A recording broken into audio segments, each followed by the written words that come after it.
All right, well, top of the afternoon, and today we'll be speaking with Andrew Markell and Gunther Sonnenfeld. Uh, Say hello, guys. We shall Hello. begin. Gunther, Andrew. I'll be conducting this interview on Exile leadership. My name is Martin Casado, and I want to first just point out where are you located at, Andrew? Just so that I'm in Portland, Oregon. you're in Portland, Oregon, and Gunther, you and myself are right West now Palm where. Beach, South Florida. South Florida, and I happen to be in Gunther's living room. But to audio editions, here we are making it work. Don't tell anybody that. No, it's the start off process. Before we start this, I have like a couple little intros for both of you, and to start this off as a proper interview. First, we'll start off with Andrew Markell, principal and co-founder. He began his career working with the hardcore gangsters of the West Coast for a decade, beginning in 1995, in a prevalent time of violence and urban mayhem. Andrew studied and lived in a wide diversity of cultures around the world, trained by exceptional teachers, traditional backgrounds in the areas of philosophy, religion, facilitation, innovation, and strategic development. Andrew lived among Tibetan monks in the Himalayan and Nepal, Native American medicine woman and her family for 12 years in I Chiang martial arts training for more than 20 years. He's been working with leaders around the globe for the last 20 years, transforming organizations and impacting the world. He's worked with top executives and founders in publicly traded and family-held companies. He has an edge in the high-intensity corporate and organizational settings and allows him to see situations from a unique and important vantage point. Hope I got a good summary there, Andrew. And on Gunther Sonnenfeld, the principal of Exile, he has 20 years of experience as a cross-disciplinary in the private and public sectors with specialties in emerging technology, new media, systems design, and early-stage developments. Entrepreneur and fund partner and hands-on in 50-plus ventures, held senior positions at 3 multinationals. He has traveled around the globe experimenting on social innovations in a variety of markets, and has keynoted alongside other thought leaders in topic ranging from transmedia storytelling to economic paradigms. Awarded a Groundswell Award in 2010 for collaborative analytics work done with Adobe, serves in visiting adjunct roles at the University of Southern California in innovation and Claremont McKenna in entrepreneurship. With a background in philosophy and modern literature, Gunther is in service to co-creating the most stable, equitable, and prosperous economic systems humanly possible. I hope I did justice a little. If you guys want to elaborate a little bit on that intro, do you like that? It works. It works, a little background. It's all a story at the end of the day. It all tells a story at the end of the day. So I wanted to first off, Exile, lead, design, evolve. Your company's catalyzing statement, your mission statement is we build market ecosystems dedicated to supporting people and planet. Would you like to elaborate more upon your mission statement on Exile? Any of you, either of you, like to take the lead on that? Gunther?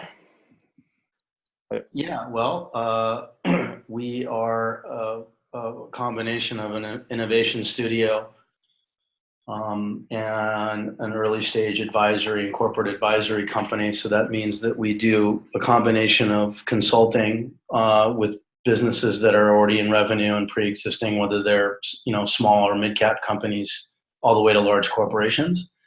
And these are companies that are looking to revitalize their business models or get into new markets. And then additionally, we have a small portfolio of early stage startups that we are a part of directly, hands-on. Right.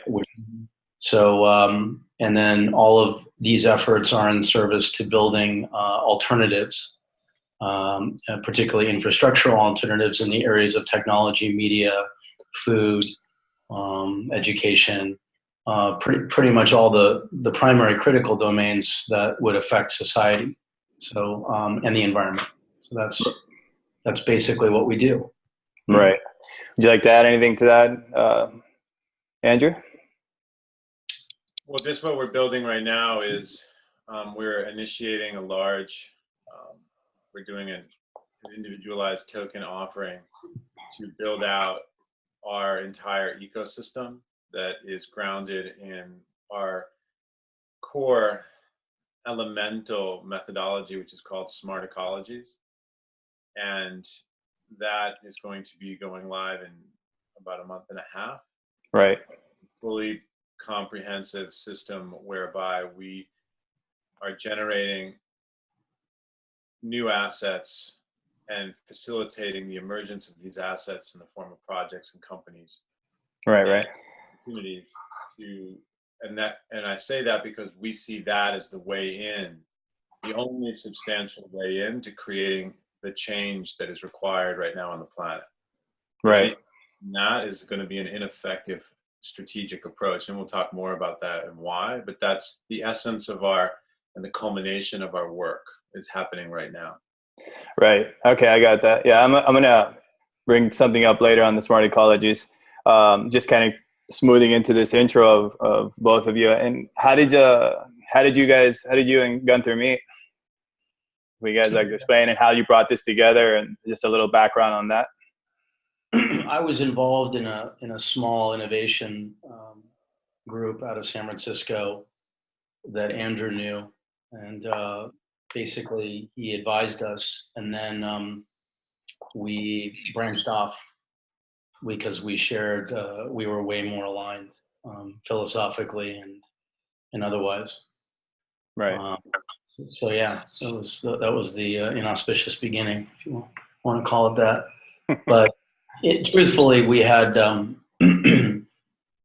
apart from having a lot of alignment, we were kind of ready to kind of get into a different trajectory in terms of where we wanted to take things. The company that I'm referring to, and it's not important that I name it, they were just ultimately in service to just kind of same old sort of status quo practices, even though it had a veneer of something edgier.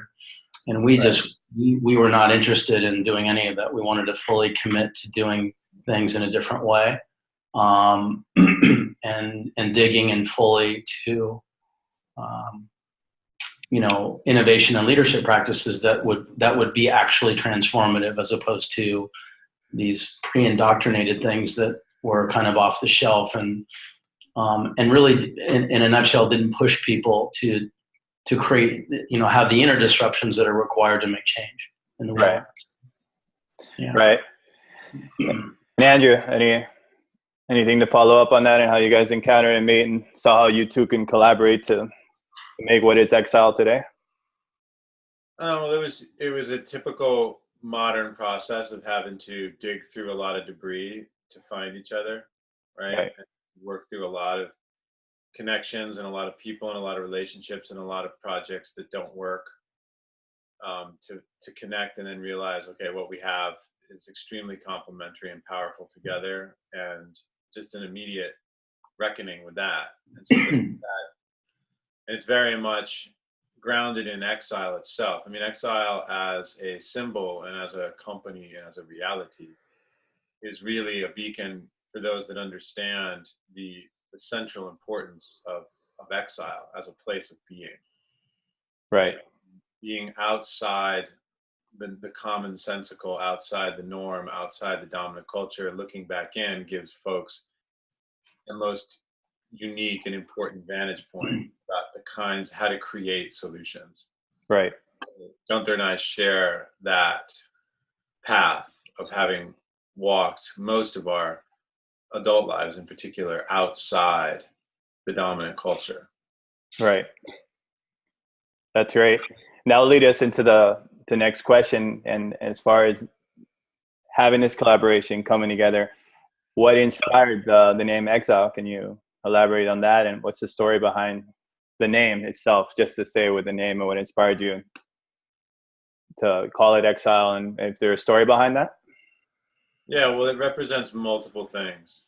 I mean, first and foremost, it's this, we are in exile as a people on the planet right now, but we're very interestingly unaware of it. Right. So typically, if you're in exile, if you're like Eduardo Galeano and you're in exile from Uruguay, or you're James Baldwin and you're in exile from the United States, you're not home. You're in a foreign land, and you adapt and understand and perhaps yearn for home. Right. But right now, as a species of people, we are in exile because everything that is familiar and known to us has vaporized. And so we live in this very seemingly strange reality, right? Politically, it's very surreal. Economically, it's surreal. Facing down these major cataclysmic events on the planet is very surreal. Right. And so not knowing that we are in exile is incredibly problematic and difficult. So exile represents the state of who we are right now and where we have landed as a people. And exile can be a terrifying thing, but it also can be an incredibly wonderful, powerful place to be, because the traditions teach us every single wisdom tradition has a special place for exile. Right. And every single leader that earned his or her ability to lead did so by entering into a prolonged state of exile. I mean, we can go, there's story after story after story. Right. There's the descent, there's the being lost in the darkness, the going into the 8 realms of hell, the going into the swamp. And they all represent this being thrown into an increasingly disoriented, dark, mysterious, powerful space in which the normal capacities of the intellect, the normal capacities of cognitive abilities, etc., don't work anymore. So exile really represents and marks a place that says where you need to go to innovate, to build new strategy, to figure things out, to actually act powerfully right now on the planet, to have an effect, to generate solutions. You will never do so. Right. Unless you embrace the situation that you're in and you are in exile. Right. Your company's in exile, your leadership's in exile, your mind is in exile, everything's in exile. Right. Yeah, I mean, a reflection of that, as Andrew mentioned earlier, is our present situation in Western democracy, particularly in the U.S., right? You have, you know, a lot of people like to point the finger at Trump as being the problem, but he's a reflection, he's a byproduct of a system that has unwound over a long period of time, arguably over the last 9 administrations. And so people have a very ahistorical view of reality. And that's the beginning part of the challenge, is if you do not understand history for what it is and you don't do your own research and your own due diligence on things, you have a very distorted view of the world. And then, of course, in America, with exceptionalism and all these other things that have you know, emerged as memes, sociocultural memes.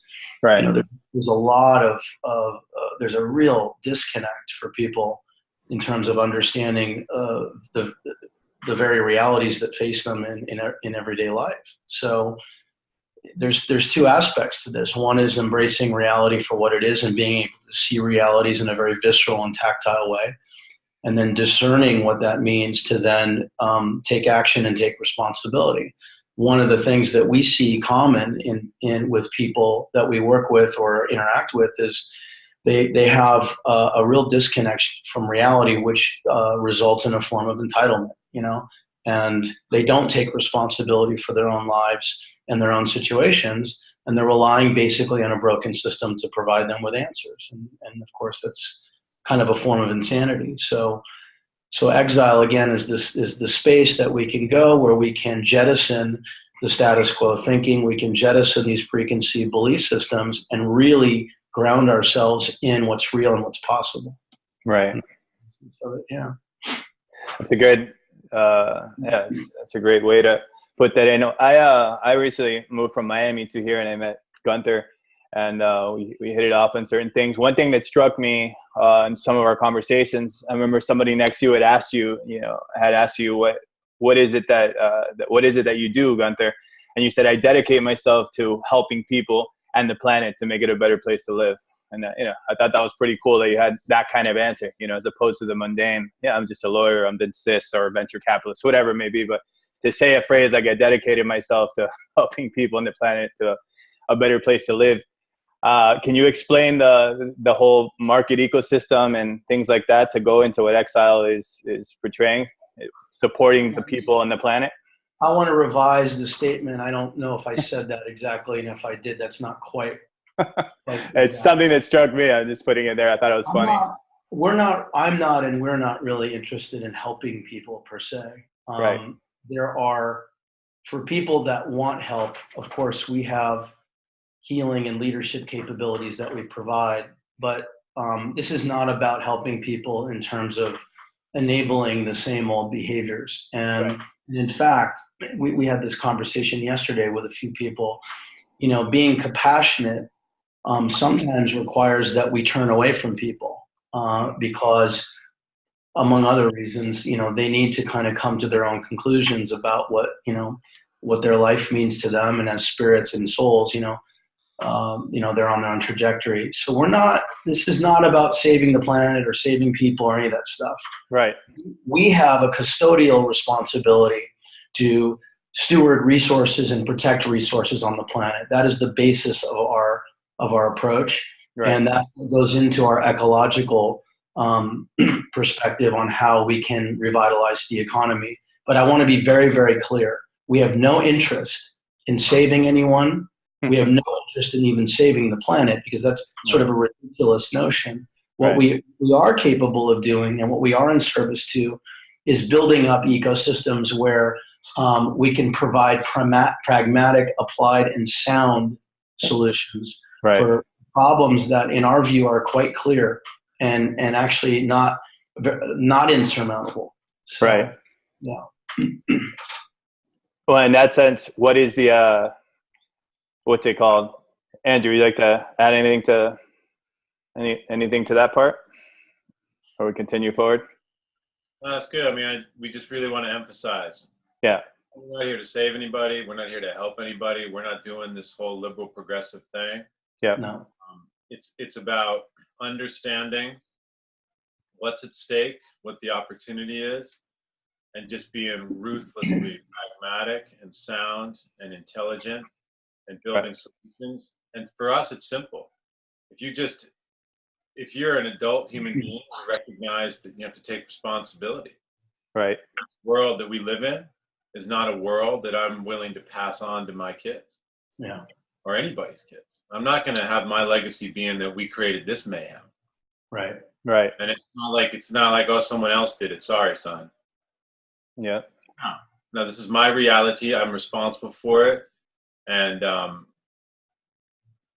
we're going to make it one that is fundamentally human. Right now, we live in a reality that is anti-human on every level.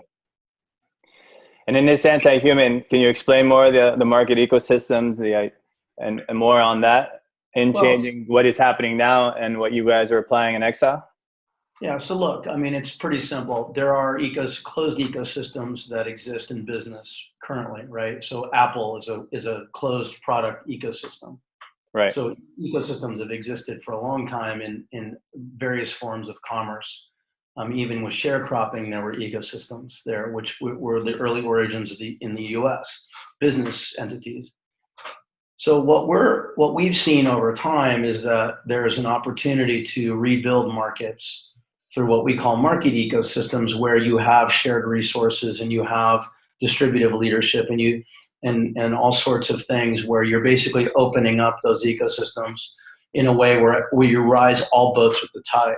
Now, to make a very clear distinction, we're not talking about commons. We're not talking about, any kind of isms in terms of socialism or any of that stuff. What we're basically saying is, when you don't make market assumptions and you work with partners in market, you actually increase the pie.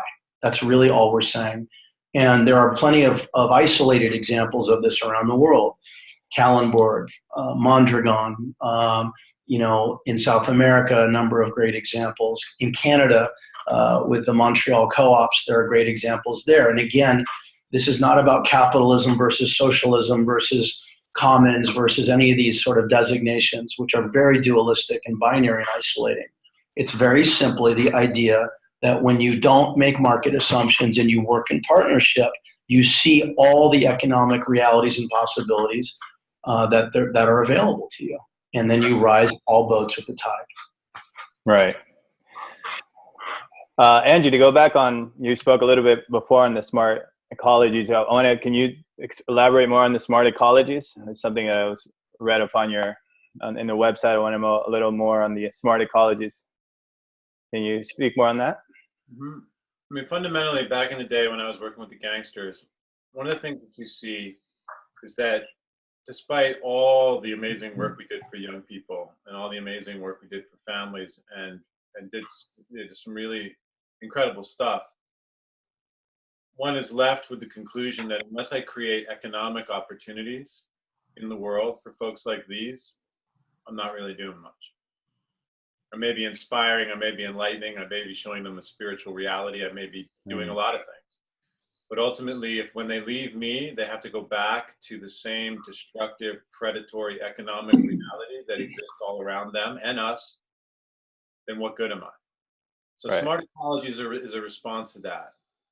After all of us, all of our team, myself, Gunther and Kate and other partners, we've traveled all over the world. And what's the common link? The common link is that you have all these systems, all these communities, all these ecosystems that have all these distressed assets. By distressed assets, I just mean stuff that has high potential economic value, that has been ruined, that has been abandoned, that has been overlooked. You go to Detroit, you go to Topeka, you go almost anywhere. You go to Portland, even these wealthy, well-to-do places. And so the smart ecologies model says we're going to take assets that have been distressed and abandoned and overlooked and devastated, and we're going to turn those distressed assets into very valuable assets, right? And that includes people. If you think about like the heartland of the United States and you ask yourself, why is it that the heartland of the United States is willing to elect officials into office that don't have their best interest in mind, that have no interest whatsoever in increasing the economic opportunities for these people, regardless of all the other stuff? That's obvious, right? Why would they do that? This is the fundamental question. Why would they do it? Because they have been distressed. They have been undermined. They have had, going from a vibrant community post-World War II, within 10 years, just ruination through mining and industrial agriculture. All these states and all these communities were devastated. It took away their integrity, it took away their dignity, it took away their sense of self, their manhood, their womanhood. It just destroyed it. And so then it creates this powerful victim consciousness, and everywhere they look is distressed. Everywhere they look is empty. Everywhere they look is impoverished. And the person themselves begins to adopt this impoverished outlook in the world. So the people, the place, the land, the resources have all been distressed. So you can call them stupid, you can call them rednecks, you can do this, that, and the other thing, which of course is absurd. And instead you could say, no, we're going to design a system that creates economic opportunities for these people that is grounded in their sense of place, their sense of themselves, and takes these assets that have been distraught and been distressed and turns them into something incredibly valuable. Right. And this is what Gunther was speaking to earlier. Collaboration. You go into these places and you find out what is useful, what is necessary, what is good, what can be rebuilt. And then you set up a system whereby they partner with us to rebuild it. And the beautiful thing about this is that it's unbelievably lucrative. And it works on so many fronts. And it's the grounding for the restoration of democracy. It's the grounding for the restoration of our economy. It's the grounding for the restoration of our relationships between people. I mean, could it be more obvious right now in America that we have massive divisions among people and that we're fighting over the most insane, stupid kind of stuff? When the fundamental deal is that everybody is terrified about the future, and everybody is particularly terrified about their own economic possibilities in the future, and that all these politicians and all these business leaders are just leveraging that fear to their own political and economic advantage. And meanwhile, you got people on both sides in this completely insane and strategically moronic approach of resistance. And so everybody's a puppet in this particular stage. And so Smart Ecologies removes the puppet strings and says, we're going to create a system whereby you take back the resources in your own community, you develop them, you become wealthy once again, you become self-sovereign once again, and then you change the tides of history, and no one's going to do it for you, but you will do it for yourself. And we're going to give you the tools and skills to do it. It's Right. really people. That's smart ecologies. And I'm sure there's a big resistance against that. I mean, to even half of this stuff, and nowadays with all that fear base and that victimhood, it's hard to pitch this to certain people that don't, you know. The beautiful thing is that there's no resistance because it's based in just pure economic realities. Yeah, I mean, it's an interesting point, right? Because the people that we work with predominantly actually either have conservative leanings on some level or they're completely agnostic, but they're operators. They move in the world. They make decisions quickly. They don't get hung up in all this ideological bullshit that pervades the media landscape. They're just people that know how to make stuff happen. And those are the people that we tend to gravitate towards these days. We have had huge pushback and resistance from people in liberal progressive circles. And ultimately what we found out is that they're not really committed to building anything. They would rather argue and be right and go on these philosophical tangents. A lot of their own approaches to doing business are highly ill-informed, just in terms of the realities that they see or don't see. And so after a certain while, we just had to like let it go. And we came to these very, very harsh and stark realizations that to move into the world, you got to work with people that know the world. And what's interesting about it also is a lot of those folks now that we interact with are going through their own transformations. So where we align with them is in the ability to make things happen, to build, to test, to see results, to test assumptions against reality. And these are things that are not commonly taught institutionally or otherwise. Right. So who's your ideal viable economic alternative clients? Like, who would you ideally like to take on? Like, who's like someone like X who is the ideal client? Well, actually, we're not really so much in the business of having clients. Mm-hmm. We're in the business of building these alternatives ourselves. Yeah. Right. And then what we do is then we come in with leverage in a partnership model with potential companies or communities or what have you. So we're building an entire suite of products and services and ecosystems that are very complementary to one another. And so we're just building. We're building and collaborating and building partnerships. And when people hire us, quote unquote, they hire us not as a consultant to typical consultant relationship. They pay us to act as partners to help them see what we see so that they can enter in to this new way of doing business in the world. That's decentralized, that's distributed, that's networked, that's grounded in technology, but also understands how to leverage the best in people.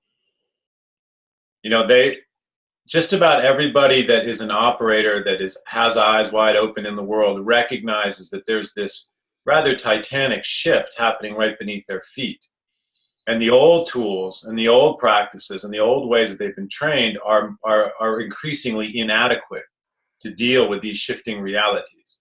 Yeah. So they look to us to help them navigate this world that we ourselves, having been outside for the last 2 decades, have a familiarity with, have a mastery with that they don't have.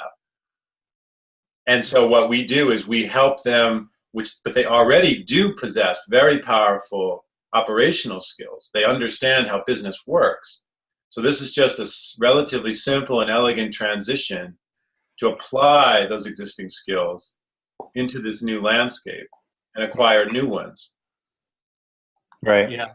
Yeah, exactly right. And, so a typical scenario these days for us is where most people, whether they're innovation shops or consultancies or even early stage firms, will, undergo an RFI or an RFP process. We don't do any of that. We have a very clear position on the way we see the world and how we operate, and we provide leverage points. In other words, we build things and we have our own models and we see the world in a certain way. And then we look for alignments. And if there's complementary fits, then there is a monetary exchange, but it is in the spirit of partnership. Another point to make on collaboration is a lot of people don't understand what real collaboration is. So, people think of collaboration as, well, let's all get together and bat ideas around and blah, blah, blah. I mean, that's all well and good. But if you don't have macroeconomic context and it's not grounded in reality, you're not really going to produce any results that result in, executing on and putting things in the world that actually have value.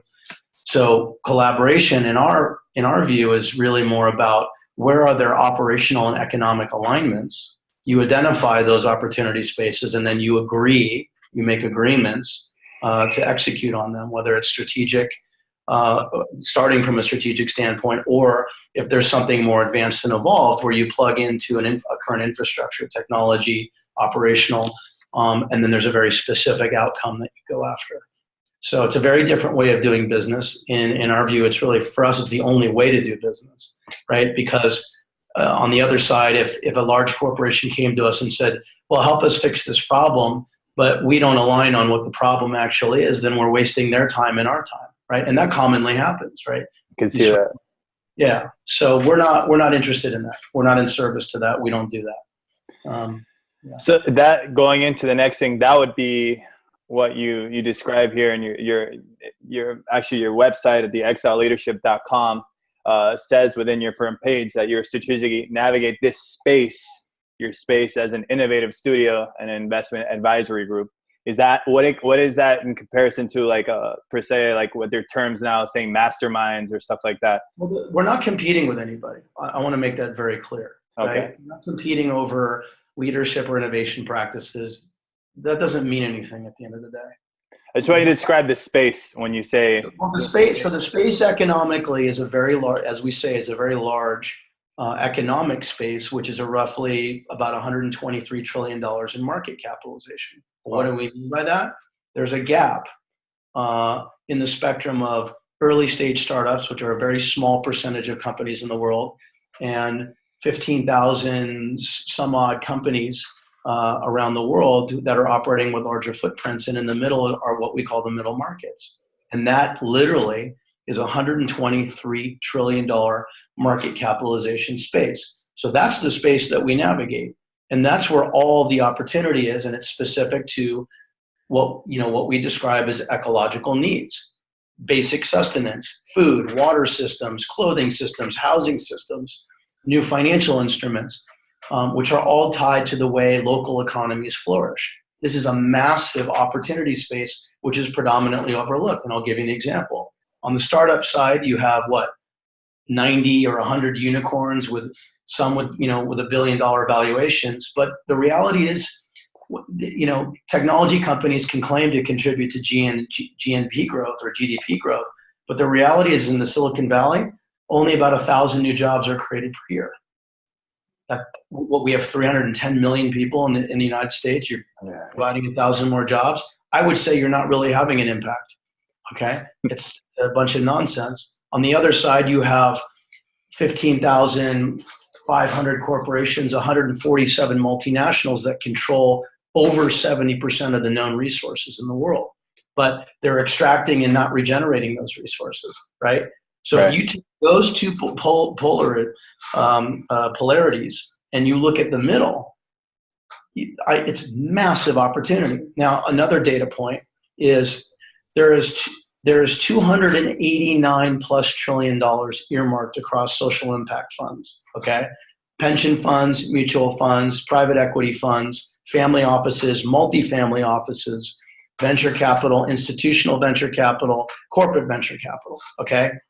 Across all those funds, less than 3% is actually being allocated. Why is that? Same vetting practices, same LP structures, same PPM and contractual structures. So what we're saying here is that all of that has to be revamped and gutted so that we can actually address market opportunities, which are enormous, and we can allocate those funds. If you allocate 20% of that 289 trillion, you put a dent in most of the global debt to GDP or national debt to GDP. You take the US and China in particular, you wipe it out. You do 50%, you pretty much eradicate it in the biggest Western countries. So the problem and the solution are really not that far off, but we are circling around in these mental models that do us no service in identifying the realities and the opportunities. So that's what we're doing. we're showing people, institutions in particular, what the reality is. And we're saying, look, the problem is not that difficult to solve. We can allocate these funds. We can put them into investments that regenerate value, including capital. And there are plenty of isolated examples to prove it. And the good news is that a lot of people see it. A lot of people that have influence and power. And those are the people we choose to work with. It's a great space. It is. Do you like, Andrew, to apply anything to that? The only thing I would add is that there's just a tremendous amount of confusion, not so much, well, on two sides. The major business strategy right now that exists is the movement towards market monopolization, right? And that's Amazon, that's Uber, that's something that was principally invented, well, it's a very American thing, but it's been harnessed on unprecedented scale by Silicon Valley. Yeah. And what has been overlooked in this particular strategy, I'm just talking strategic, I'm not talking the moral or ethical implications of doing it that way. But just from a pure pragmatic economic standpoint, they're overlooking, there's always one thing that the soon-to-be blind man overlooks, right? I mean, this is the Faustian bargain. At the end, what happens to Faust? After he's built everything, he goes blind. Yep. And this is the inescapable reality. So Amazon, Apple, Google, all of them, they're overlooking one fundamental thing, of which we're not going to give that away right now. Right. But the consequence that they're not looking at is the consequence of this monopolization, the consequence of this AI, the consequence of this elimination of employment opportunities, this consistent ignorance of all these assets that's been distressed under the incredible belief that somehow you're going to create this galaxy of digital assets that somehow or another is like tangible, fungible, eatable, drinkable, livable, wearable shit. I mean, it's the most incredible act. Faust is already blind in America. Already blind. And as we know from Shakespeare, once the character becomes, Lear is blind long before he goes blind. The kingdom is gone long before it's obvious to the king that the kingdom has disappeared. And since just about everything is Shakespearean in nature, right? Here we are at this moment where the story either becomes tragedy or it becomes comedy. There are only two results in a Shakespearean drama. And there's this little provocative question. Amazon. So who exactly are the people going to be in 5 years, in 2 years, in 10 years, that actually have the financial resources to buy these products that you can so quickly and effortlessly have arrive at their doorstep when they have no job, when they have no financial capabilities? When the value of the dollar will be halved very likely in 36 months because of net energy decline. Who's going to buy your stuff? This is the most important, innovative, strategic question for Amazon to ask right now. But of course they're not asking it. Why? Because they are blinded by their own ambition, blinded by their own success, blinded by all the things that seduce you in this old extraction model. It's the idea that there is limitless capability to extract, to build, to own, to dominate. I mean, that is the whisper that power puts into the ear of every man that tries to own the mountaintop. Not own the mountaintop, not manage the mountaintop, not preserve the mountaintop's integrity for the next 7 generations, but own the mountaintop and make sure that everyone in all the lands knows that I am the king of all the kingdoms. I mean, it's no coincidence that we love this Game of Thrones, right? We just love that shit. Right. So this is a massive anomaly overlooked by the common sense, right? And so when you begin to this is the work that Exile does. When you begin to just dive into these are irrefutable realities. It's not an opinion. This is an irrefutable economic reality on the one hand. And then you have this unbelievably insane response to it on the progressive liberal side, which is, well, it's okay. We're going to create this thing called a universal basic income. And we're going to give everybody, say, $2,000 a month to live.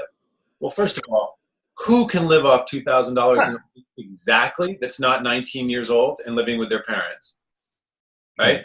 And second, what are the consequences for people if they actually don't have work that demands of them, that challenges them, that gives them integrity in the world, a sense of self, a sense of well-being?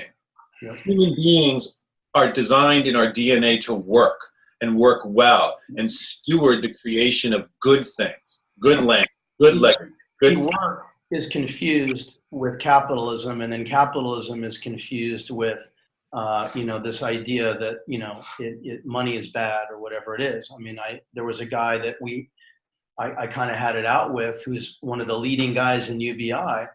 And it was really fascinating to see how his mind works, because he honestly believes that if you don't have to work, that it's somehow going to work out. The reality is that if you give people basic income, that is not tied to social participation, they become fundamentally lazy. They don't participate in society, and then it enables behavior that is very stasis-oriented. You don't have advancements. You're not pushed to innovate. Right. And it's not that. So our position there is, of course you want to give people access to resources, but you also have to give them frameworks by which they can participate meaningfully in society. This is not whether or not you have a job.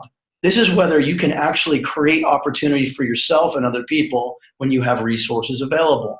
And none of this is being addressed in these conversations anywhere, for the most part. I mean, the same problem is with the commons, right? There's the P2P Foundation and all this stuff, but it makes massive assumptions about human behavior that are simply not true. And it might have been true in a utopic sense if we were well past post-monetarism and post-capitalism, but we're not. These are the presiding power systems. So we have to construct a bridge between what's current and what's in the future in a way that's pragmatic and real, not utopic. Right. It's humanism, all the technical utopia. This is all craziness because it does not address the transition from reality to possibility. Well, on that note, to continue forward and putting this back onto the Exile's approach, you do speak of something in that same process of what you're explaining. Your tools was focusing on mental energies, openness to disturbances. Discipline, integrating, and consciously evolve or to die, evolve or die, to name some of your overall process of your tools. Can you? It's something prominent on your philosophy. Is can you expand more on the stand, focus, confront, evolve? That's yeah, it's very, very simple. Mm-hmm. A structure that is not built according to rules of right alignment, whether it's a building, a business, or a human being, will always, without question, collapse under pressure. Right? The laws of gravity are paramount on the planet Earth. The laws of the market are paramount. So stand. There are ways to train oneself to stand according to the laws of right structure and right alignment. On a physical level, on a mental level, on an emotional level. It's how you construct a business. It's how you construct a project. There are fundamental, axiomatic, irrefutable laws. That's one. You have to learn how to stand in the world. And it's like the fundamental law of leadership is like, I look at a leader's body and I can tell you exactly that leader's capability to lead. I don't need to hear one word that comes out of his or her mouth. I just look at the shape of their body and I know what they have and what they don't have. It's very simple. And everybody does this all the time. I mean, even Malcolm Gladwell wrote about this in his book, Blink. That 99.9% of our reaction to another person is based on their body. Yeah. Right? So it's the shape of bodies that guides us and orients us in the world towards what's powerful and what's weak. what's smart and what's dumb, all these things. Once you learn how to stand, then you can learn how to focus. Focus comes out of a structure that is aligned with right structure, right alignment. You are physically incapable of focusing if your body is collapsing. A business cannot focus properly on the realities in front of it if its structure is not sound. If you if you drop your head, or you stick way out your chest, or you stick way out your butt, or you stare down at your iPhone, you literally are incapable of focus because there is no oxygen moving properly through your body. This is just a neurophysiological law. Again, irrefutable. So you have to learn how to stand, and then you have to learn how to focus. And once you learn how to focus, there's a reason why you've learned how to focus. And there's a reason why we learn how to focus and we learn how to stand is because now we have to engage with pressure. The guy that succeeds when everything is going his way is not the guy you want to walk through the desert with. You want to walk with someone who is tested under pressure, right? That's the deal. You don't want to build a business. You don't want to climb a mountain. You don't want to surf a big wave with somebody who has not been tested with you under pressure. So that's where the confronting comes in. Now you use that focus, you leverage that capability to sustain your resilient focus while you're under pressure. And you've built that right structure in your body so that your body can withstand that kind of pressure. So you build a building along with right structure on the West Coast so that it can withstand the pressure of an earthquake. So it can withstand the pressure of a tornado if you built it in Florida, right? And if you don't, then your building is worthless. Then your company is worthless, particularly in this day and age, right? So we use focus to penetrate into dissonance, to penetrate into conflict. It's the hardest thing for modern human beings to deal with, conflict and dissonance. We try to manage it, we try to resolve it, we try to ignore it. We actually don't utilize it for the energy of innovation and imagination that it contains for us. And if you can do that, if you can stand and you can focus and you can confront your mental models, your belief systems, your false assumptions about reality, now you're in a position to actually evolve. And by evolve, all that really means in simple terms is you're now ready to meet reality for what reality demands of you. And if you do that, the gift that you receive is that you actually build things of high value and you can create incredible wealth and abundance and opportunity for yourself and everybody around you. But you cannot skip a step. And what we see over and over and over again is that the vast, vast majority of people, bodies are too tight and their minds are too weak. And it's because they lack a disciplined practice of training. Yeah, so case in point, and mimetically, you have all these tools. It's like the 30-second meditation and the quick fix this and the quick fix that, and beyond just the sort of the problematics of that, right? Right, in taking shortcuts to deepening your awareness and building power into your body. The other part of the problem is that you end up intellectualizing your training and your discipline. This is not about intellectual anything. It has basically nothing to do with it. It's about experiencing things differently, embodying what you see, and then creating a different course of action. And that's very different than, you know, attending a seminar on leadership or innovation or whatever, right? And so leaders will go to these retreats and they do this work. And some of it is very powerful for them in terms of conceptually shifting their mind. But what happens after that is a big unknown. And if you don't have the discipline and rigor to walk the path in the way that Andrew is describing, it's very likely, if not certain, that you will fail. And just in terms of creating the kind of change you may want to change. Now, that doesn't mean you're not going to be financially successful in your job, but it definitely means that you're not going to be transforming the business in the way that you could, simply because you're not walking the path yourself. The thing about it is that people don't, that is hard for people to understand. Right? Yeah. Early on, when I was in 20 and 21, I was living in Nepal and I was being trained. And one of the things that I saw very, very early was that the way that I was being trained and the way that the monks were being trained was radically different than the way that the Westerners were being trained. Sure. And it was very puzzling to me because I'd never been exposed to anything like this before. And so I asked the monks that were teaching me, why are you teaching me so differently than you're teaching them? And this wasn't a place of arrogance, because actually I wanted to be taught the way that they were teaching all the Westerners. It seemed so much more exciting, so much cooler. They were reading all these advanced texts, blah, blah, blah, blah, blah, blah, blah. And me, it just seemed boring and rigorous and just not thrilling and exciting. And I didn't have the whole enlightenment thing wasn't with me. It was just not, I wanted so I kept demanding that they teach me the really fancy stuff. And this continued on for years. And I just remember the look in their eyes every single time was just like puzzled by what I look back now as the absurdity of my question. But I learned later on this fundamental distinction, which is at the heart of what we do at Exile. And there's this thing called cold meditation practice, which is what Westerners have been taught, whether it's yoga, whether it's Buddhist meditation practice or other forms of meditation practice or all kinds of things, Qigong. It's cold meditation. And what is cold meditation? Cold meditation is a particular kind of practice in which you, the practitioner, get into a place of calm and centeredness. You watch your breath, you watch your thoughts, and you achieve a state of equanimity with your current condition. You soothe your nervous system. And the reason why they chose to train Westerners in the soothing of the nervous system is because when they look at Westerners and they look at their nervous system, they see how aggressive and hot and angry and stressed out they are. So of course they give them a practice that is cold. It is designed to soothe the nervous system.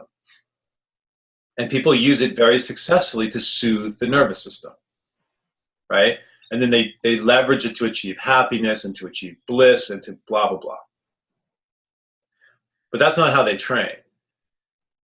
That's not how we train. There's this other thing that's called hot meditation practice. And in a hot meditation practice, you train to fire up your nervous system. You create heat in your body. You engage the dissonance. You engage the conflict. You don't equanimize it. You don't neutralize it. You go right into it. So one practice is about soothing and relaxing and calming and happiness and enlightenment and all that good stuff. That's the cold practice. The hot practice is about one thing: power. And power comes through the body and the nervous system. Power is about energy. And the thing is, if your nervous system cannot handle the charge, you won't do it. It's no different than a house. If your house is not wired to run a rock concert, the house will blow up when you try to run the rock concert out of your house. Or all the circuit breakers will switch and ba-boom. Right. You're done. You're done. The speaker's off, everything done, no electricity coming to your house. You try it again, same thing's going to happen over and over and over again. So in a hot practice, you learn to fire up the capability of the nervous system so that it can engage. It is through the nervous system that you engage complexity. All these people, they talk about, oh, there's all this complexity and all this blah, and all this uncertainty, blah, blah, blah. And we have the magic elixir for you to be able to do these things. It's like there is no magic elixir. It's like you don't just roll off the couch, having climbed plastic in the gym, and say, guess what? I'm going to go solo some route in Patagonia that's never been done before. You just wouldn't do it. Or I'm just going to go surf like some 40-foot giant wave breaking over rock.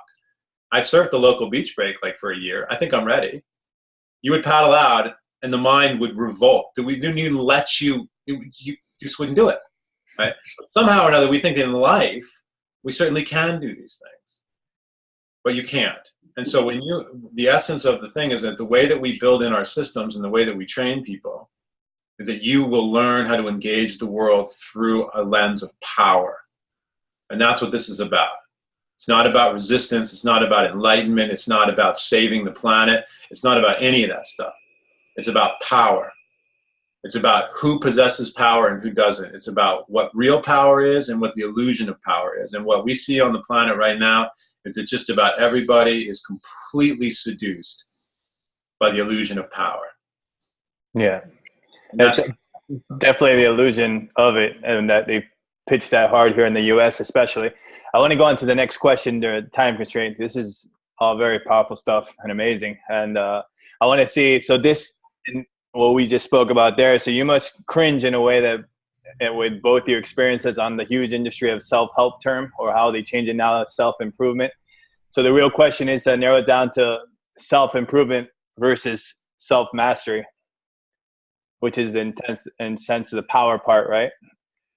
Well, from an ontological perspective, or linguistic, semantic, what have you, improvement implies that there's something wrong with you, right, to begin with, and that's a total mistruth. We enter the world purely, meaning that before a formative point in our upbringing, we are not conditioned by anything, right? That's what we mean by popular culture and its programming. Before we're educated, before we watch television, before we're influenced by all this external stimuli. Before that, we're pure beings. There's nothing wrong with us, right? So of course we formulate identity and stories around the identity and all these other elements. And the reality is none of it is really true.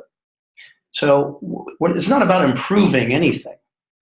It's becoming the master of your own power and the respective domains and spaces that you occupy in the world. And those spaces that you occupy in the world are of your own choosing, hopefully of your own devising and your own creation. And then it's just about maintaining a sense of balance and integrity and clarity in those spaces. So we don't do anything to improve anything. It's just not relevant. Mm-hmm. What we talk about is developing a mastery around your own power and the ability to create spaces and domains that utilize and heighten and amplify your power to the fullest extent, to essentially become your higher self. And that's what we focus on. Right. And you like to add? Yeah. I mean, it's real simple. Improvement rests on the assumption that there's something wrong, as Gunther said. This idea that there's something wrong with us is a disease. It's not true. Yes, we live in an extremely predatory society, and that predatory reality creates all kinds of mayhem in people. All the neurotoxicity that people absorb in their food and the air around them and the chemicals and all that craziness, this fear, constant fear, real legitimate fear of losing my healthcare, losing my money, losing my bank account, losing my children, to all these things. Like, there is just an incessant, massive fear that grinds through everybody's reality. It's real. Those things are real. There's nothing wrong with the human. The human has to just sort of understand that he or she has a choice. I can be victimized by all this, or I can be the master of all this. With one caveat: there is no California shortcut. There is no, well, I'm going to be blissed out and happy, and I'm okay because my practice is okay and my retreats are okay, and boy, do I go to the greatest workshops. And my little investment fund with my 5 family offices is doing really good impact work. That kind of thing, we have no patience for. That's not power. That's the greatest illusion of power. Yeah. The thing is, why we really dig our work is because when you work with these people in Springfield, Missouri, in Detroit, Michigan, in the hood, these people are for real. When you work with leaders of companies, they're for real. They can't leverage illusions for very long and get away with it. I mean, some of them do, but for the most part, they're very real, they're very pragmatic, they're very aware, they're very intelligent. And so when presented with the opportunity to step into a practice and a discipline and a system and a structure that creates tangible results immediately, that show them a path towards a set of healthy possible futures, they choose it. It's pretty much that simple. And that is the essence of mastery. Mastery says, I am 100% responsible for the world in which I occupy, the whole world, and I'm going to take responsibility for that, and I'm going to do something about it. Eyes wide open. You know, it's funny. I'll give you an example, right? We worked with a company last year on a project, and we unraveled the realities that were operating within the company and outside the company. And the CEO was ultimately left with a choice that we helped her see. And she chose not to pursue the path, which is totally fine. So we didn't fail. It just, she made a choice. And that's ultimately what it boils down to. And it's interesting. Some people will make the choice to change course and others won't. She chose to continue to live and work in the illusion. And that's fine. There's no judgment there, but that's exactly what happened. And when we deal with startups, it's the same deal. It's like, all right, let's look at realities for what they are. Once those realities surface, then you're confronted with a choice. Right. And that's it. That was going to be, actually, I'm glad you actually said that, because that was going to flow into the next question, was how do you handle those? I mean, you kind of answered it. How do you, certain companies or nonprofits or so forth, startups would hire you, and midway through you pinpoint that. How do you handle the 50-50 is what I'm saying. Like, these companies hired you to do this, you guys pinpoint it, and the other 50% is let's stay safe, no risk. It's really basic. When in a situation where someone chooses not to move forward along the path that would be the better choice, quote unquote, it's fine. We know that we won't work with them in partnership anymore, and we learn a ton along the way. We learn in everything that we do. We learn tremendously. We learn every day. So that's why we do the work on the ground. We don't prefer to do consulting work. We do the work so that we get a sense of what's happening in the market. That's why we do the work. In cases where the choice is presented and a path is chosen that does seem to align with where we're both headed, then we can build stuff together. So in either way, it's a win-win. There's no failure, there's no loss or any of that stuff. And so that's the beautiful part about it. It doesn't mean that it's easy work. Right. And what's happened historically to us is when we present people with the choice, and sometimes they don't want to make it, or they continue along the same path, and they get very angry and resentful towards us for helping them see the path. And that's always an interesting thing, but we're not attached. We're not married to those outcomes. And that just requires discipline and strength to do that. But that's what happens. But it's very interesting to see how people become unwound when they're presented with reality. Right. Also really helped us to be very disciplined and rigorous about building our own things. That's right. So like right now, we have our own vertical agriculture company that is much more than a vertical agriculture company. We have a clothing company. We have an intelligence/media platform. We have a technology company. Those are just some. We have a number of companies so that we're building out the critical components of an ecosystem: energy, materials, clothing, food, these rudimentary building blocks of a new society, of a new economic model. We're not waiting for anybody to give us approval to build it. We're not begging Apple or Google or any company, hey, pay us so that you can get better. No, we're going to build the thing.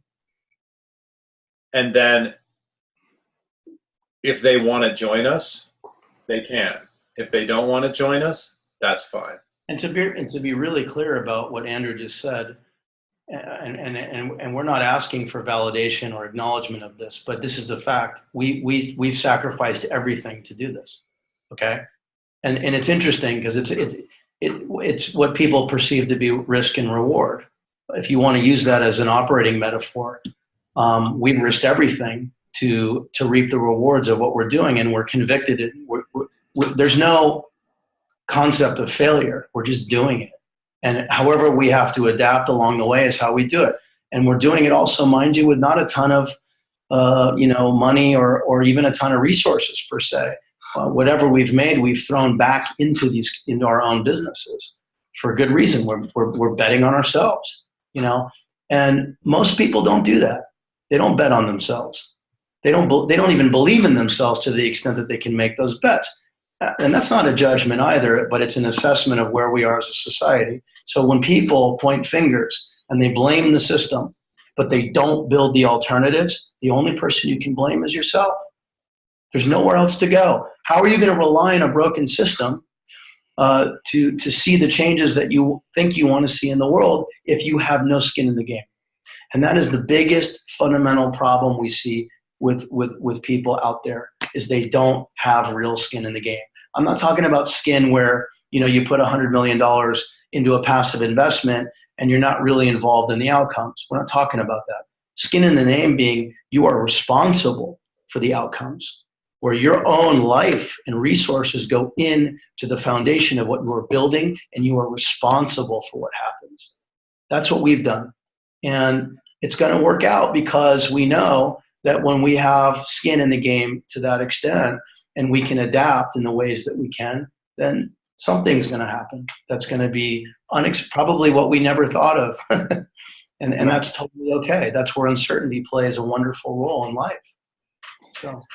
So going on the next thing, how do they find you? How does someone with these thoughts, these things, we need to change, we need to make, where is this platform, where is this, because, you know, and it's a Western thing, and you're dealing with people of power and people of money, who finds you so you can collaborate in these ideas and make it work with your process? Predominantly it's word of mouth.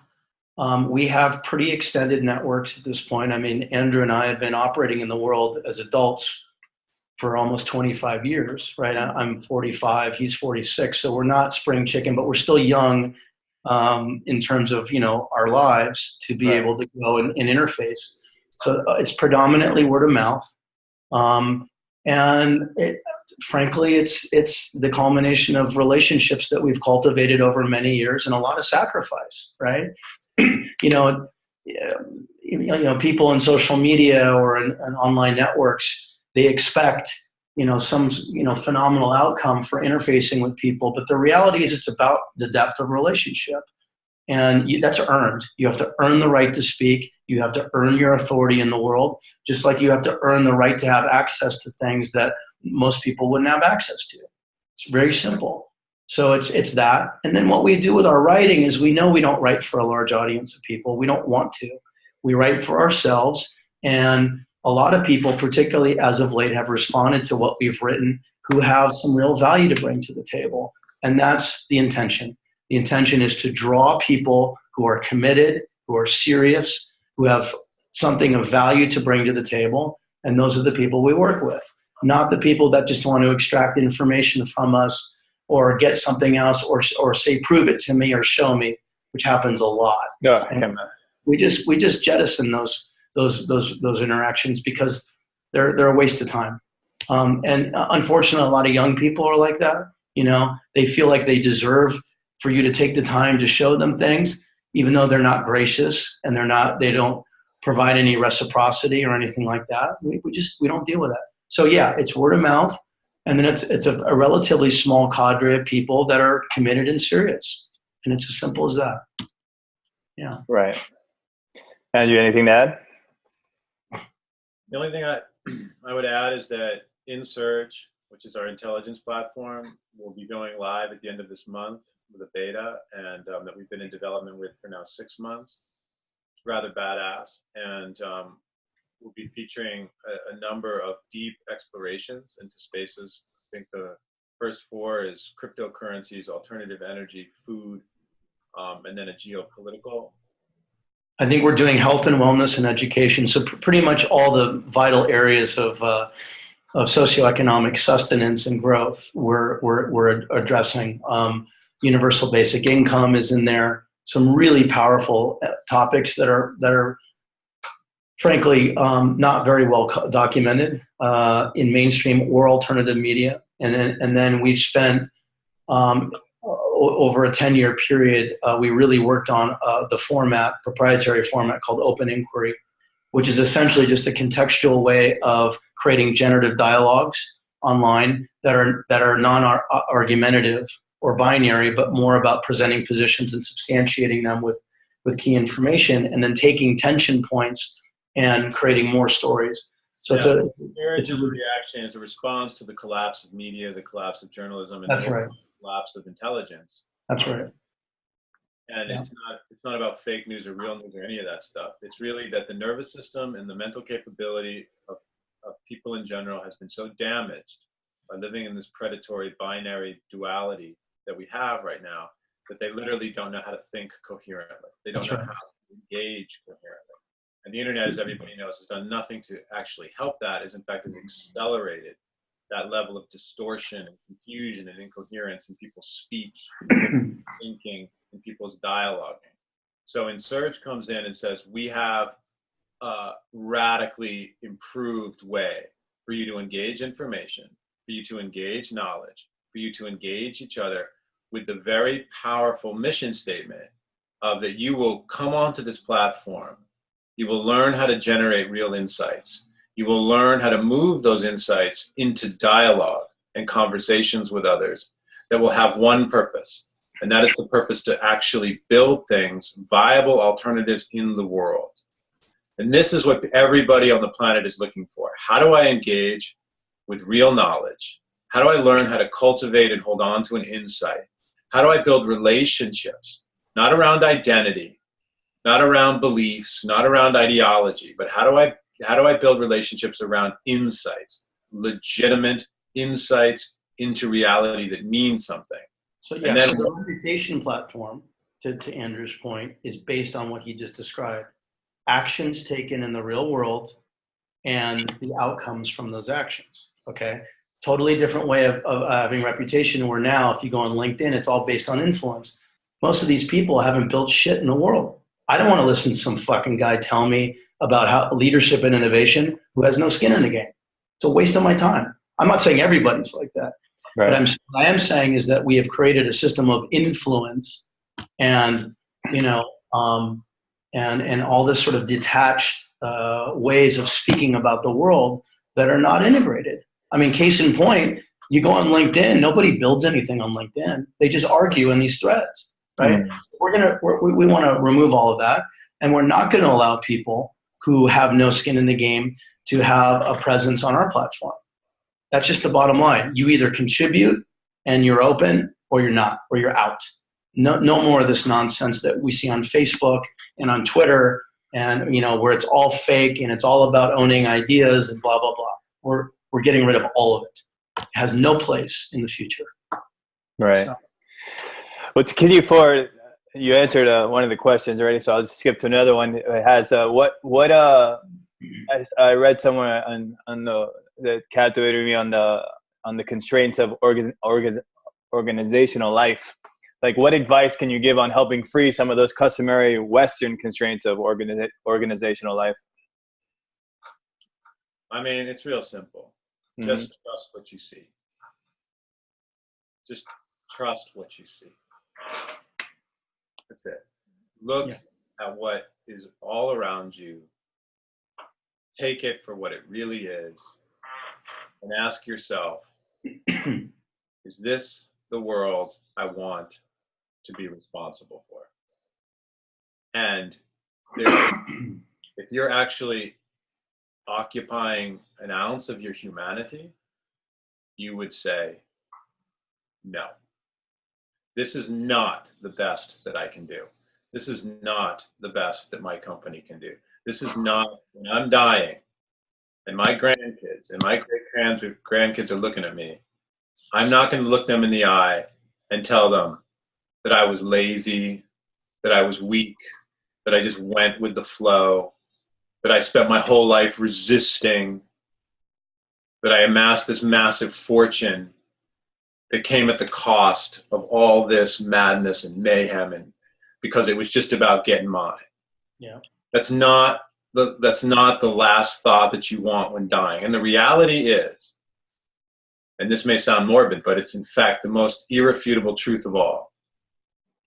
It's all about preparing for one's death. That's what Exile really teaches us. It confronts us with what it actually looks like to enter into foreign ground, And the thing is, are you worthy of the passage? Is your company worthy of the passage? Because Jobs, when he was on his deathbed, did he look back and say, I really brought to the world the thing that I wanted to?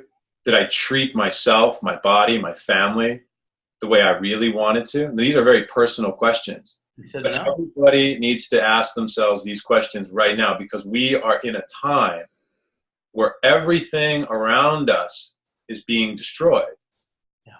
And so the traditions teach us that in a time of destruction, we either leverage that destruction to create a habitable, human, caring, loving future, or we annihilate ourselves and start over at a later date. Those are the two choices. And so all we suggest to everybody is just trust what you see with your own two eyes. If you do that, you'll be fine. With real eyes, right? Because it's, once you do that, it's just fucking obvious what you're supposed to do. Yeah, and you know, it's interesting, right? It's what they say about you know, secrecy or hidden agendas or whatever. Everything is hidden in plain sight. Most people just choose to ignore what's right in front of their faces, and then of course we all, in various ways and forms, defy our own intuition. The only thing that feels pure and comfortable and balanced is what the sensations that arise out of our intuition.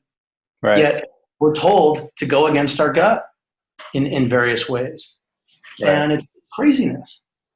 It's absolute insanity. So that's the thing. But the reality is we get found to stand, focus, confront, and evolve. Yeah.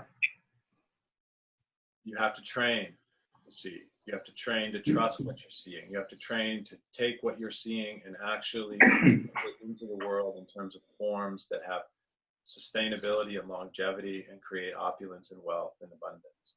Yeah, I mean, I can tell you to that point, there are three things that we see at a very, very fundamental, rudimentary level that people and organizations don't do. They don't know how to listen at all. In fact, their bodies and minds are so noised up and shut down that they don't even have the capacity to hear what's being offered and presented to them. The second part is they don't discern what they gather in terms of information, because there's so much external information that is not theirs that they can't even process. And then the third thing is that they don't apply what they've learned through discernment, right? And these are very, very rudimentary things, and we see it everywhere. Everywhere. And people wonder why there's no change or sustainable change or whatever it is. It's incredible. So with us, when we work with people, those are the things we look for right away. Right away. And if a person doesn't possess those skills, we just graciously cut it off. You know, it was great to meet you. Good luck. Because we know it's not going to go anywhere. Right. We don't have time to waste. You know, I mean, come on. So the next thing, just kind of going and concluding here, what you described the things you have in the works. Can you describe that again? That platform, just the name. I know we discussed on it, but what was the name of the platform that it's called Insurge. It's a new media journalism platform. Insurge Intelligence. There's a current version on Medium that right now that we have, but we're basically moving everything off of it. We've built an entirely new content management system and journalistic platform for it. It's quite robust. We have world-class designers on the project and technologists, and that's going to launch at the end of the month. So we this is several years in the making, but we've developed it over the last 6 months. So that's going to launch.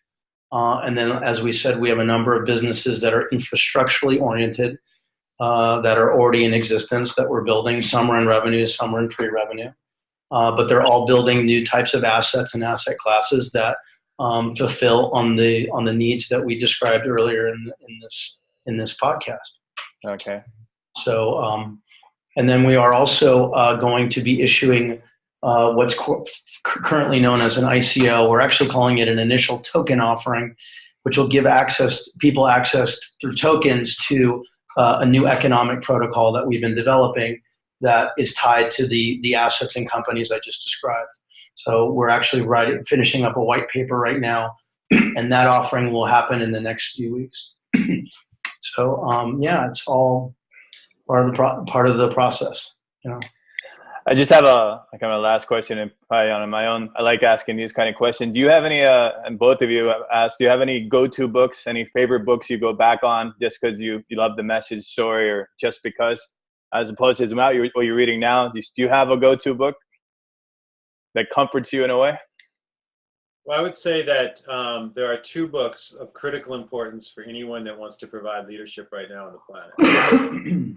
The first book is by Jonathan Lear, and it's called Radical Hope: Ethics in the Face of Social Devastation. And it's a story of Plentycoo, the last chief of the Crow Nation at the end of the Indian Wars.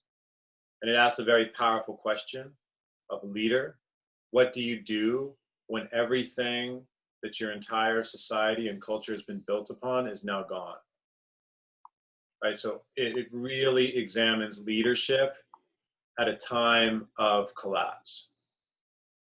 And it's incredibly powerful for leaders that are trying to navigate this landscape right now of tremendous uncertainty. And then a second book, which is really a tremendous book, is a book by the Pulitzer Prize winning journalist N. Scott Momaday. And he is, I believe he's Kiowa. His people are Kiowa.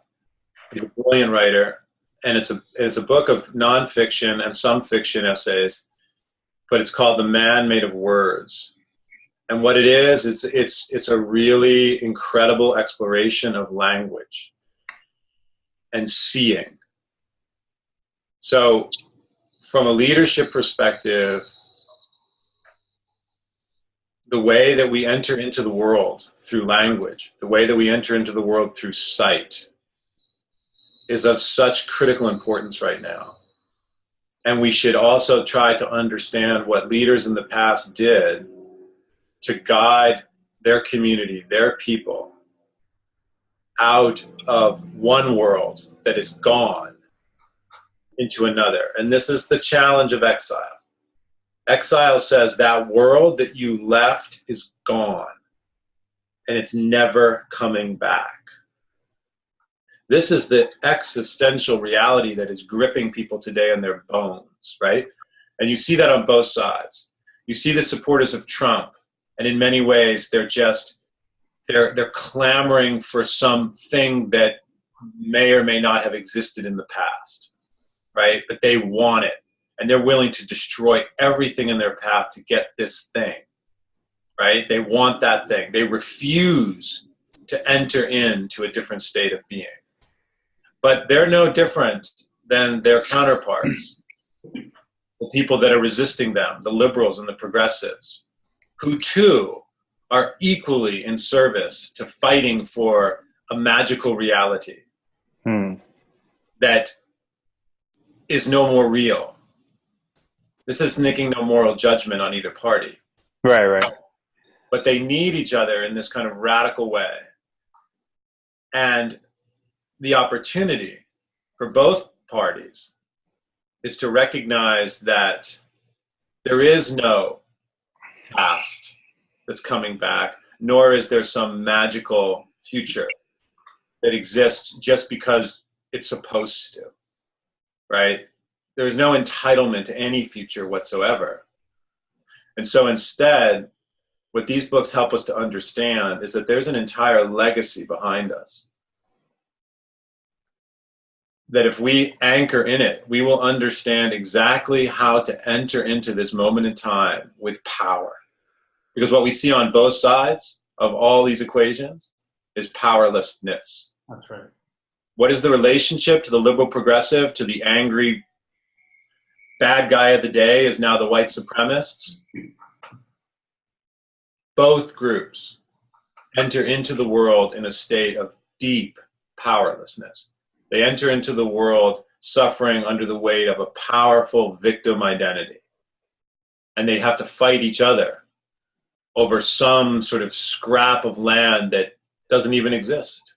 And so meanwhile, the predatory, extractive, earth-destroying machine moves on, right? And everybody is missing the opportunity to create the abundance and the life that is really our birthright to activate, while they're squabbling over these fantasy realities. And that's it. And these books help us to see that. And they help us to see that actually if we enter into exile from a place of generosity and a place of open-heartedness and a place of listening, if we truly engage the unknown as unknown, something very special will happen to us. And we will be given all this information, and we'll be shown all these opportunities, and we will be able to build things that are of extraordinary importance. We all will become exceedingly wealthy. We will distribute that wealth. And this sort of prevailing energy of dissonance and hate and conflict will begin to recede somewhat into the background from the place that it occupies now, which it dominates the stage of almost every single thought form that anybody has when they're awake or when they're dreaming. Yep. Right. All right. So, and Gunther, yours too. I'm definitely gonna get on those books. Gunther, what any go-to books or recommendation here? Yeah, we have a relationship with Chelsea Green Publishing, and one of the books I read recently, Andrew and I both, is by David Fleming, the late David Fleming, called Surviving the Future, and it's a wonderful take. He basically, in a much deeper way, talks about what we call smart ecologies, but he talks about the economic and the sociocultural precepts and the societal precepts that are at play when you look at developing local economies. It's really brilliant, and it's also an extension of what Wendell Berry has been talking about for a long time. So that's a great book, very, very practical, very, very insightful. And then Andrew and I were featured recently in a book by Simon Robinson and Maria Marias Robinson called Customer Experiences with Soul. And we actually talk about smart ecologies in the book. There's a couple pages dedicated to that. That was very nice of them. But it's also a good book that takes a wide array of perspectives about what consumption means and production means in the current landscape, supply chains, so forth. They also wrote a pretty seminal book called Holonomics that I had a part in, not the book, writing of the book itself, but some of the curricula. So those are two pretty good books that are grounded in some of the principles that we've been talking about today. And then the last thing, just to add one thing, I would highly recommend that any listener goes to check out the writing of June O'Brien. Oh, yes. She has just a simple way into her writing. It's a blog called the Blue Child Series. It's bluechildseries.com, June O'Brien. Brilliant. Start reading her blog. She's a very powerful woman. She's a very, very talented writer. She's here in the Pacific Northwest, and she's very clear. She's very clear. Yeah. And it's a really nice counterpoint to the insanity that is all around us right now. Yeah. Right. That's excellent. Definitely check those out, and everybody should check those out. So this is something we'll be growing upon, as we discussed in earlier conversations, to expand on this, to see where this goes and see where actually where the universe takes us in this sense. So we'll be growing these series, courses, maybe soon implementing some of Exile's combined experience into the platform that we discussed through this conversation today. With different things, combining mastermind, innovation, startups, corporate ventures, nonprofits, energies, martial arts, the energy of that, the male and female energies, and so on. So we should get excited. This is a good start, and it's a good platform to show Exile leadership. And amazing minds have put your work together and your experience, and you guys are the real deal. You've tried and tested these things. So I think that's where we are. And thank you for the interview today. So goodbye over there to Andrew. Yeah, thank you. Have a happy surfing day if you're going to go surf, if there's any waves. I don't know at this time of year. Gunther, you take care, and we'll talk soon. Take care, guys. Thank you.